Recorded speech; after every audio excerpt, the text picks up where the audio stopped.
আর আমাদের মতো এই যে এখন দেখছেন না কি হচ্ছে, মারামারি, কাপড় খোলা, কাপড় ছোট, ব্লাউজ সারাসারি, কি চলছে মাশাআল্লাহ। মানে কি যে চলছে ভাই জগতে এখন, মানে বলতেও গা গিনগিন করে, ভাবতেও গা গিনগিন করে। কিছু কিছু নসিহত করব, এটাতেও মন থেকে একটা বাধা চলে আসে যে আসলে কি করব, কি বলবো। মানে একটা বিষয় থাকে না যে পরিস্থিতি এমন খারাপ যে কথা বলার ভাষ্য থাকে না এমন একটা, যে আপনি হতবাক হয়ে গেছেন, বাকরুদ্ধ, যে আর কি বলবেন।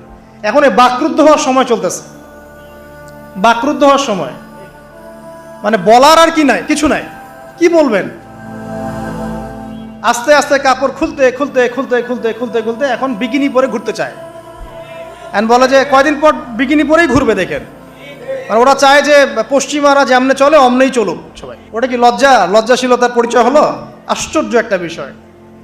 মানুষকে দেখেন, মেয়েরা কলেজে পড়তে গিয়ে মেয়েরা কি করতেছে এখন দেখেন, কলেজে পড়তে গিয়ে মেয়েরা কি করতেছে দেখেন। আর আপনি আপনার মেয়েকে কলেজে ওখানে পড়তে পাঠাচ্ছেন, ওখানে হোস্টেলে রাখছেন, যেখানে একটা মেয়েকে নবী সাল্লাল্লাহু আলাইহি ওয়াসাল্লাম মাহরাম ছাড়া সফর করতে নিষেধ করছেন, সেখানে আপনি আপনার মেয়েকে কোন শিক্ষায় শিক্ষিত করার জন্য রাতের পর রাত সেখানে কাটাচ্ছেন?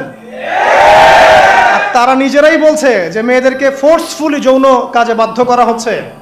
মানে ইজ্জত চলে যায়, যাক ভাই আমার সার্টিফিকেট চাই, বিষয়টার নাকি ইজ্জত যাক, কতজন আমার সাথে কি করে করুক, বাট আমার একটা সার্টিফিকেট চাই, একটা অনার্সের একটা মাস্টার্সের সার্টিফিকেট চাই। এটা দিয়ে আমি বিসিএস ক্যাডার হব, এটা দিয়ে আমি প্রাইমারি স্কুলের টিচার হব, এটা দিয়ে আমি জাতি গঠন করবো নাকি। পরে এরাই তো আপনার ঘরে বউ হিসেবে আসবে, মানে আপনার কি অবস্থা হবে চিন্তা করেন এখন। তা আমরা আসলে ভাই কোথায় আছি এখন? আল্লাহ পাক আমাদেরকে বোধোদয় দান করুক।